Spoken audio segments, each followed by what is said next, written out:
Hello students, आप सभी का हमारे इस यूट्यूब चैनल में स्वागत है। स्टूडेंट्स, हम ओडी ऑर्डिनरी डिफरेंशियल इक्वेशन का पेपर सॉल्व कर रहे थे और क्वेश्चन नंबर 4C पे हम पहुंच चुके हैं।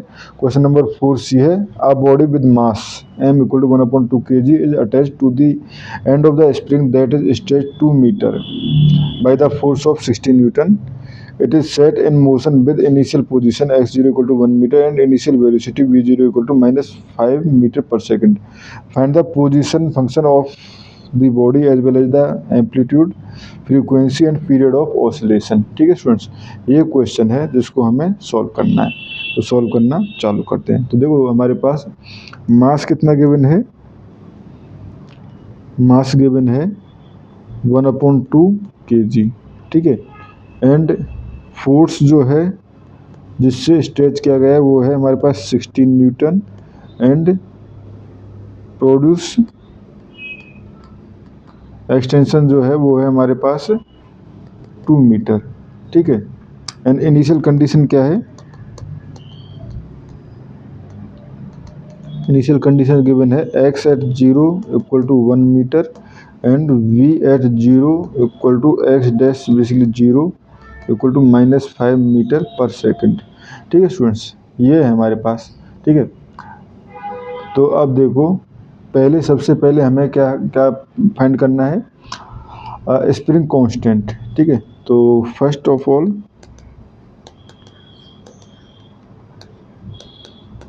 फाइंड स्प्रिंग कांस्टेंट के, ठीक है।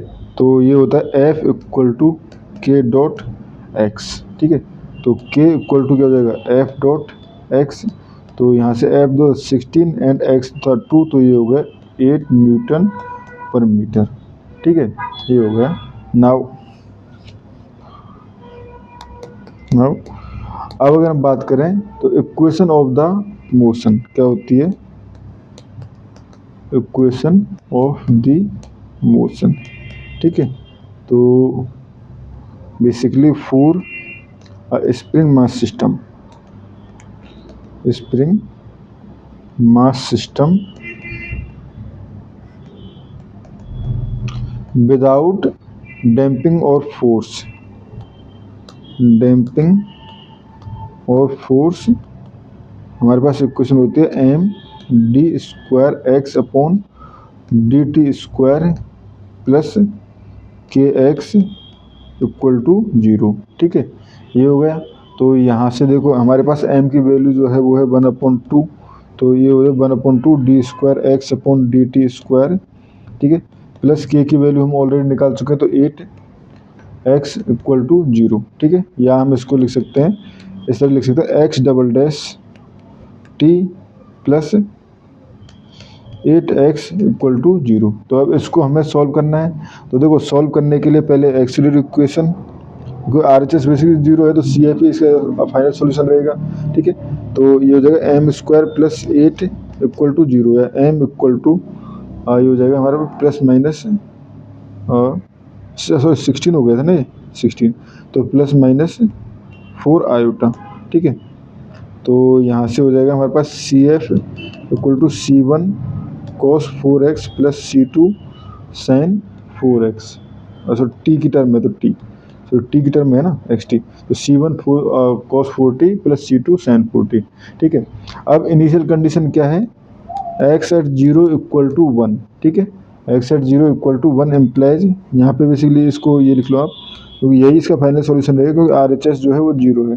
तो C1 cos 4t plus C2 sin 4t, ठीक है।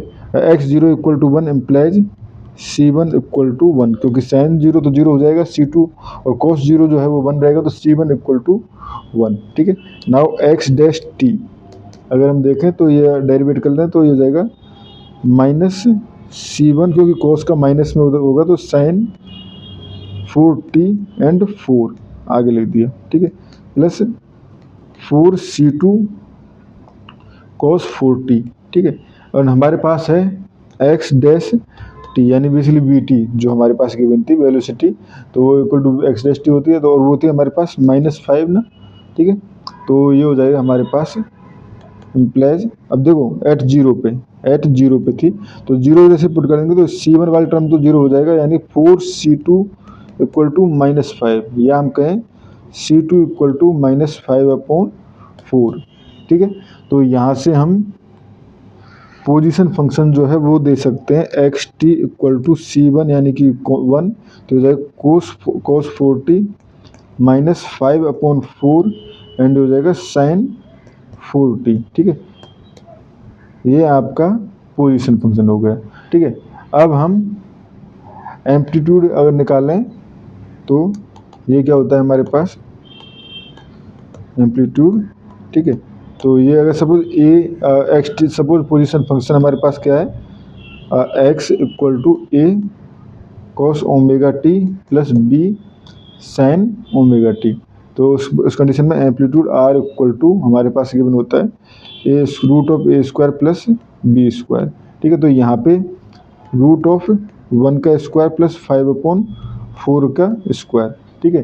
तो ये हो जाएगा हमारे पास 25/16, इधर हो जाएगा हमारे पास 25 प्लस 16 हो जाएगा 41, तो √41/4, ठीक है, मीटर। तो ये आ गया आपका एम्पलीट्यूड, ठीक है स्टूडेंट्स।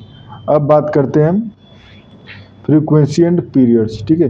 तो अगर देखें इक्वेशन, अगर हम देखें x double dash plus 60 from the equation, हमारे पास इक्वेशन क्या थी, x डबल डैश प्लस ये थी हमारे पास बेसिकली ओमेगा क्या है, तो ओमेगा की जगह इतना चेक करने की जरूरत नहीं है, तो ओमेगा जो है वही हमारे पास है, ओमेगा इक्वल टू 4, ठीक है। तो ये हो गया रेडियस पर second. Frequency f equal to होता है omega upon 2 which is basically 4/2, या हम कहें 2/π हर्ट्ज, ठीक है स्टूडेंट्स। एंड अगर हम पीरियड की बात करें तो पीरियड हो जाएगा t इक्वल टू 2π/ओमेगा, 2π/ओमेगा, तो 2π/ ये हो जाएगा ओमेगा यानी 4 इक्वल टू π/2 पर सेकेंड, ठीक है स्टूडेंट्स। और इस क्वेश्चन में हमें यही चीज़ें निकालनी थी, 2π/2 सेकेंड जो है इसका पीरियड हो गया। Thank you students.